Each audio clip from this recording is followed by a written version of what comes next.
Bienvenue sur Licorne, le podcast. Je suis Hello, podcast manager, mais avant tout entrepreneur. Ici, je te partage mon quotidien et tout ça sans bullshit, vraiment, parce que y en a marre des langues de bois. Si t'aimes l'humour de beauf, les blagues carambars et les gros mots, bienvenue, let's go!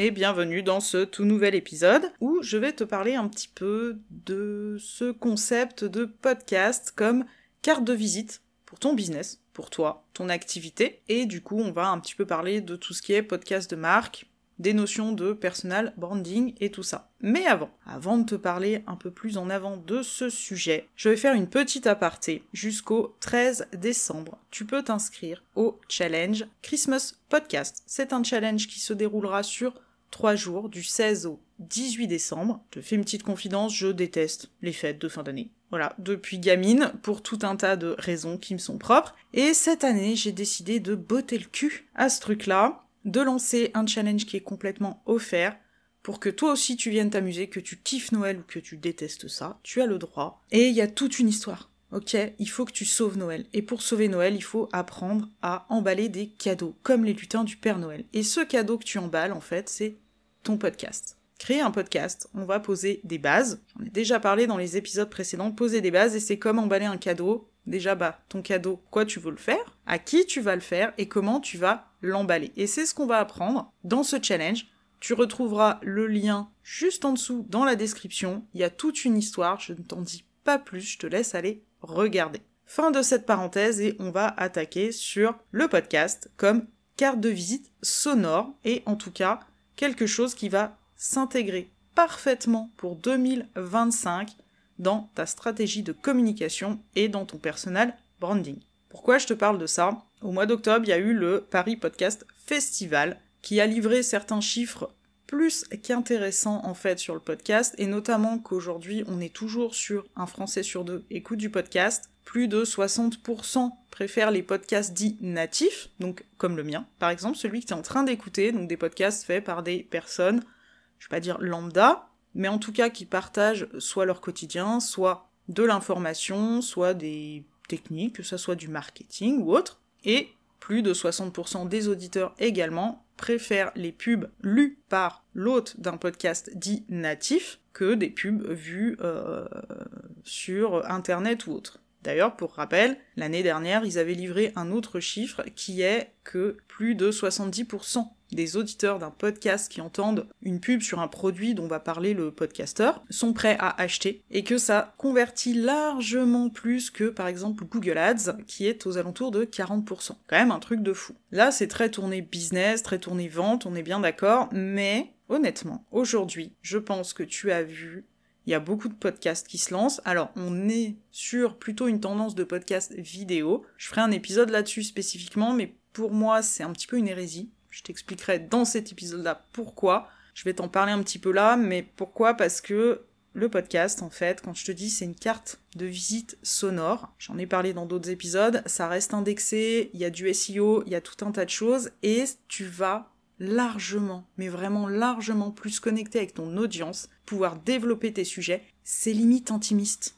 Non, c'est même pas limite, ça l'est. Ça l'est, parce que tes auditeurs et tes auditrices vont pouvoir t'écouter dans leurs activités. Ils vont au sport, ils mettent des écouteurs, et ils vont écouter ton épisode.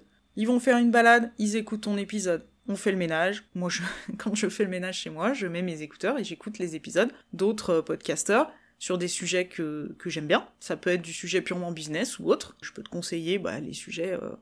Voilà, quand je dis autre, par exemple, Legend, qui fait beaucoup d'émissions. Alors, eux, ils ont à la base des vidéos sur YouTube, mais ça existe aussi en version purement sonore, et t'apprends plein de trucs. Donc tu connectes vraiment avec ta cible. Et pourquoi je te dis qu'en 2025, il faut voir les choses différemment ? Parce que les gens ont besoin d'un retour aux sources, les gens ont besoin de plus de légèreté. On n'est plus, pour moi, et c'est une vision que j'ai, et la vision que j'ai envie de porter aujourd'hui dans ce qu'on appelle le snack content, donc c'est des petits bouts de trucs de 30 secondes, ça se consomme comme un tuc, quoi.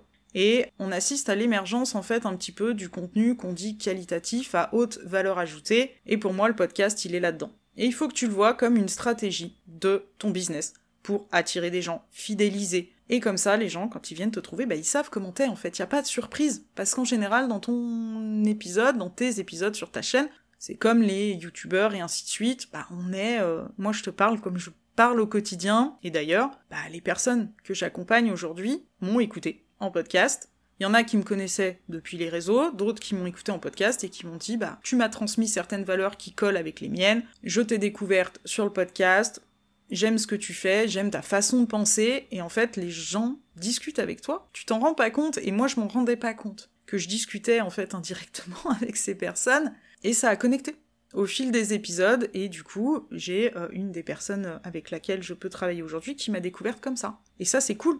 C'est cool parce que, au final, les gens viennent te trouver parce qu'ils savent comment t'es. Ils ont envie de bosser avec toi. C'est pas toi qui vas les démarcher. Ça, c'est un truc, honnêtement, me dis pas que c'est le truc que tu kiffes faire, de démarcher. Honnêtement, sur, on va dire, 90% des personnes avec lesquelles j'interagis au quotidien, des business friends, des personnes qui sont, pour le coup, moi j'ai mon cousin qui est VRP, alors il a la tchatch, il adore ça, lui c'est un jeu, il voit la vente comme un jeu, il kiffe ça.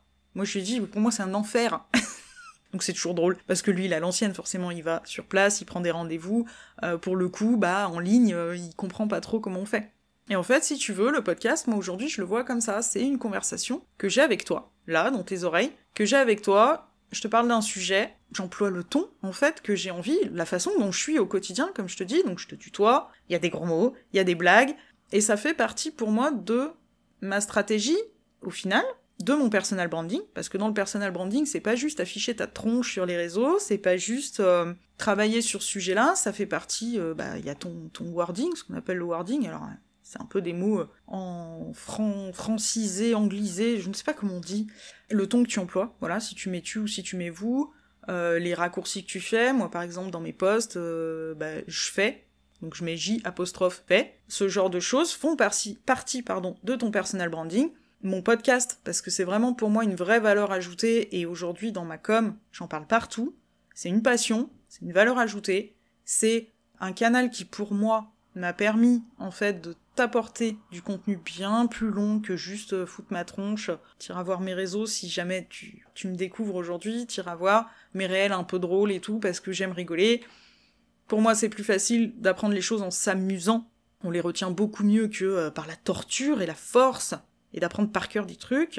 Et donc, le podcast, pour 2025, c'est vraiment le format à développer. Que tu veuilles le faire en vidéo.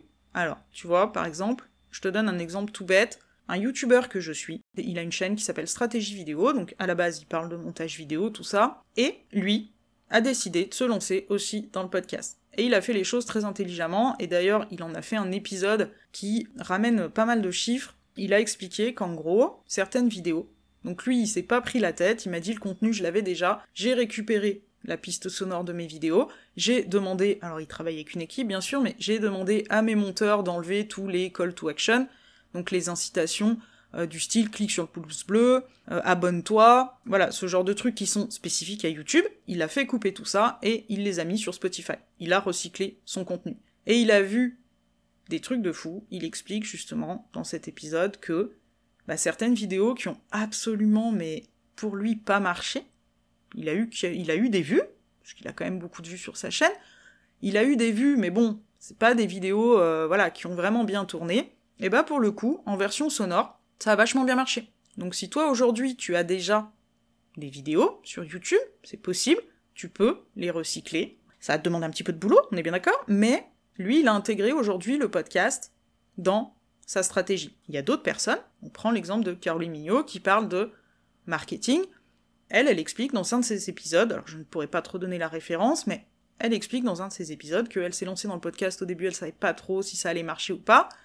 Elle fait pas mal aussi en vidéo, pour le coup, et elle disait, moi ça fait partie de mon personal branding, et elle a même travaillé une stratégie là-dessus, en expliquant que elle s'était renseignée, elle avait fait un benchmark, une étude de cas, une étude de marché sur la plupart des podcasts sur le marketing, c'était des épisodes d'1 heure, 1 heure et demie, elle dit c'est long, c'est chiant, les gens au bout d'un moment ils décrochent. Elle a créé son concept de « je parle marketing en 15-20 minutes ». Et ça fonctionne. Ça fonctionne. puisqu'elle est dispo sur toutes les plateformes, bien entendu sur YouTube, elle réutilise son contenu à droite à gauche. Donc il faut vraiment que tu vois ce podcast comme une source intarissable de contenu possible. Par épisode de podcast, chose que j'ai conseillée à une des personnes que j'accompagne, sur un épisode que j'ai monté pour elle, avec un fil rouge, il y a une idée, je lui dis tu as 4 angles d'attaque, ça fait 4 contenus, qui découlent directement de ce podcast. Donc au-delà du fait d'avoir cette fameuse carte de visite auditive, d'avoir ce podcast de marque, parce que là tu vas vraiment impacter les gens, que tu le fasses en vidéo ou qu'en audio. Alors perso, je conseille que l'audio parce que c'est quand même vachement plus simple. En termes de coût d'investissement, t'as pas à avoir acheté une caméra, machin, blabla et tout. C'est quand même beaucoup plus détendax de le faire sans qu'on voit ta tête. Mais que tu le fasses en vidéo ou en audio, c'est une source pour toi qui est à découper, à réutiliser. On te parle souvent de recyclage. C'est aussi le moyen, comme je te disais, d'impacter, de rester dans la tête des gens. T'es avec eux partout, partout, partout. En bagnole, alors ça fait très patriarcal de dire ça, mais en faisant le ménage ou la vaisselle, peu importe, en allant te promener, moi j'écoute aussi certains jours des podcasts, comme je peux le faire tous les jeudis matins, j'écoute le mien, je me réécoute pour voir un petit peu les défauts que je me trouve, et j'écoute également le jeudi matin les épisodes de mon amie Céline, de C'est comme Céline, pendant que je vais promener ma chienne. J'écoute son épisode, on en discute après, mais t'es partout. En fait, tu peux être partout avec les gens, alors que la vidéo, ça impose d'être quand même posé ou sur l'ordinateur ou sur le téléphone. Bien entendu, tu peux lancer la vidéo en mettant des écouteurs et ne pas regarder la vidéo, c'est quand même tentant de la regarder. Difficile pour moi de ne pas me laisser attirer par la personne qui parle, parce que c'est naturel de regarder la personne qui parle face à toi. Mais en audio, vraiment, tu peux te créer une vraie carte de visite. J'ai même envie de te dire que tu peux développer ton podcast comme ADN de ton entreprise. Ça fait partie de toi et ça fait partie de toute ta stratégie. Et je te fais donc encore une fois un petit rappel, petit aparté, le challenge va t'aider à poser les bases. Je t'en dis pas plus, bien sûr que je prêche pour ma paroisse, pas déconner, mais si tu veux aborder, ne serait-ce qu'aborder, et vraiment je l'ai créé dans cette idée-là de t'amuser et d'aborder les bases du podcast, donc on va pas parler de montage, sérieux, je te parlerai pas de montage, je te parlerai pas de diffusion et tout ça, c'est pas l'objectif c'est de poser les bases, que tu y réfléchisses, en ayant aujourd'hui en tête tout ce que je viens de te dire là. Tu peux créer une carte de visite auditive de ta boîte, tu peux être partout dans les oreilles des gens, enfin c'est un truc de dingue, surtout plusieurs plateformes. Personnellement, mon épisode là d'aujourd'hui et tous les autres sont diffusés ici sur Spotify, YouTube, audio, Apple Podcast, Deezer, Amazon Music, qui ne fonctionne pas d'ailleurs. Mais je suis entre guillemets partout. Donc imagine le nombre de personnes que tu peux toucher, que tu peux impacter, et avec lesquelles tu pourrais connecter, partager tes connaissances, ton expertise, ta passion. Donc vraiment, inscris-toi. Ça coûte rien en plus. Inscris-toi. Ça te permettra d'aborder déjà les bases. Pas t'embêter plus aujourd'hui. Je vais te souhaiter une belle journée ou une belle soirée en fonction de l'heure à laquelle tu vas m'écouter. N'hésite pas à me laisser un petit commentaire si ce que je t'ai dit là t'a interpellé, si d'un coup il y a une petite lumière là qui s'est éclairée dans ta tête. Je te remercie de m'avoir écouté jusqu'au bout et je te dis à très bientôt.